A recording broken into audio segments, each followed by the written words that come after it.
دنیا مصطفیٰ پر اسلام لا رہی ہے، اسلام کی طرف تمنا کر رہی ہے، اسلام قبول کر رہی ہے، اور عمر ابن الخطاب وہ ہے کہ اللہم اعز الاسلام بعمر، کہ عمر کی ذات وہ ہے کہ مصطفیٰ عمر کے لیے خود اسلام کو اللہ سے طلب کر رہے ہیں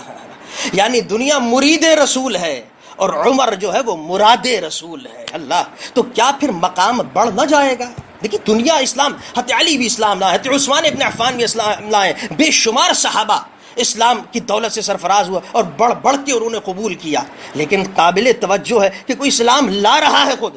اور عمر وہ ہے کہ جس کے اسلام کو مصطفیٰ طلب کر رہے ہیں۔ اللہم اعز الاسلام بعمر ابن الخطاب،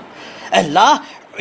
اسلام کو عمر کے ذریعے عزت عطا فرما، عمر کے ذریعے عزت عطا فرما۔ کیوں؟ اس وقت وہ دور تھا،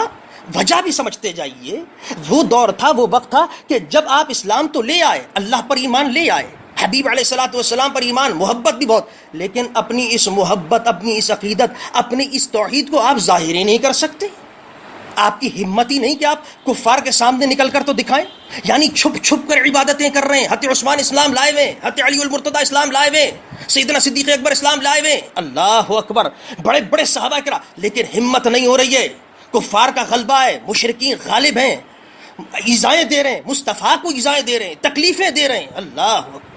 لیکن جب عمر اسلام لاتا ہے، مکے کی صدائیں نعرہ تکبیر اللہ اکبر سے گونج جاتی ہیں، کہا اب اسلام کا غلبہ ہے۔ آئے آئے، عمر ابن الخطاب اسلام لاتے عرض کرتے ہیں یا رسول اللہ السنا علی الحق، کیا اب حق پر نہیں ہے کیا یا رسول اللہ؟ عمر کیوں نہیں ہے؟ حضور پھر اجازت دیجئے نا، یہ عمر کب آئے گا کام؟ اللہ تلوار لٹکائی اور مکے کے اندر وہ غنڈوں کی ٹولیاں بیٹھی ہیں، وہ ابو جہل، ابو لہب، عتبہ، شیبہ، یہ جو بڑے بڑے غنڈے، نامی گرامی امیہ، جو تکلیفیں دیتے تھے، جو تنگ کرتے تھے مسلمانوں کا، جنہوں نے جینا حرام کیا ہوا تھا، اللہ اکبر،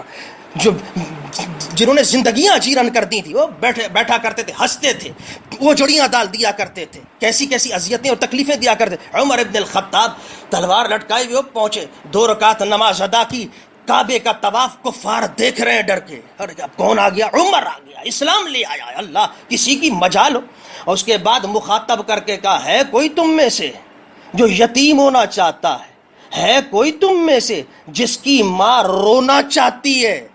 کوئی تم میں سے جس کی بیوی اپنے شوہر کا غم اور دکھ اور سوگ منانا چاہتی ہے؟ اگر ہے کسی کے مائے باپ کی ہمت فَلْيَلْقِ وَرَاءَ الْحَاظَ الْوَعْدِ، مجھے اس کعبہ کی عزت کا خیال ہے، اس لیے کعبے سے باہر آ کر مجھ سے ملاقات کر لینا۔ اللہ اکبر، یہ شان تھی عمر کی، یہ عمر ابن الخطاب کا مقام اور برتبہ، تو کیا پھر مقام بڑھ نہ جائے گا عمر ابن الخطاب کا؟ اللہ اکبر، جبھی تو